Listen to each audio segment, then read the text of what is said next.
Austin, thank you for joining us. We're seeing countries around the world reacting to the Omicron variant. What has been Joe Biden's response?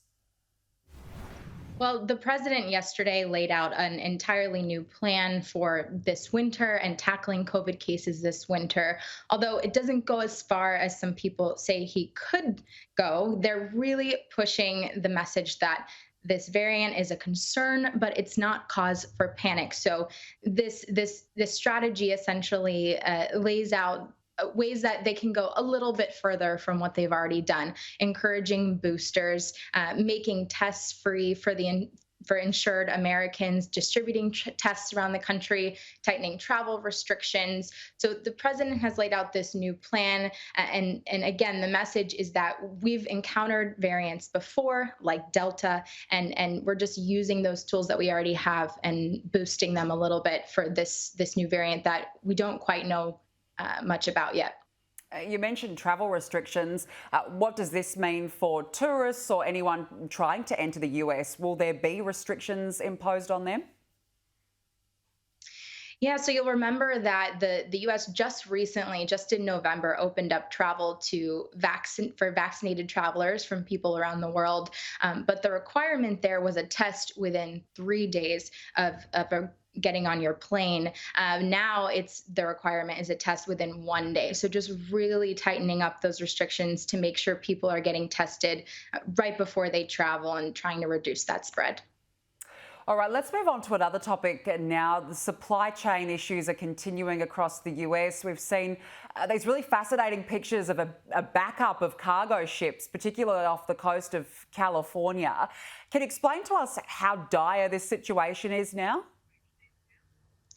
Sure. I mean, at this point, things are improving a bit, but we're still coming down from this peak, this incredible backlog that we had because of the pandemic and labor shortages and manufacturing shortages, compounded by people starting to buy again. And that really created this congestion at ports, like you mentioned in California. So California, the two ports there, they bring in the most goods out of any ports in the country.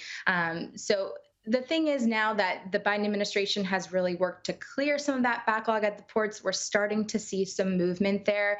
And then stores and real retailers have really upped their inventory and ordered ahead of time and pulled out all the stops now that we're in the holiday season to try and get their inventory up. So things aren't as dire as they were even a month ago. Well, that's good to hear. But of course, as you mentioned, this is a very busy period heading into the holidays, into the Christmas period.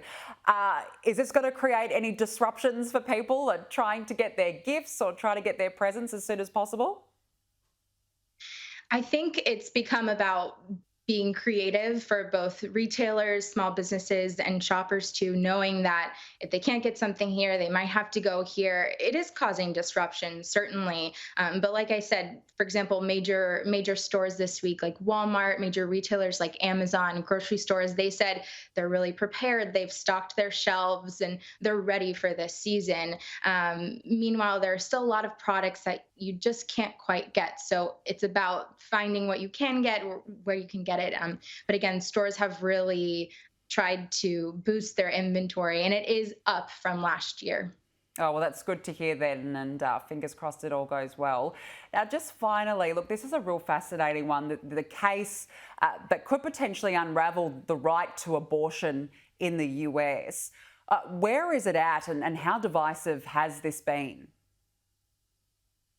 It's an incredibly divisive issue already, and this case has just really brought it to the forefront because this case and this law in Mississippi that was brought to the Supreme Court this week, it would ban abortion after 15 weeks, which completely goes in the face of the precedent in here in the country, the Roe versus Wade precedent set in 1970, which prevents states from banning abortion after a certain period. So this would it could unravel that, but we don't quite know how the justices on the Supreme Court are going to rule yet, although they did seem at least comfortable with the law, the conservative justices did. And so it's a possibility at this point.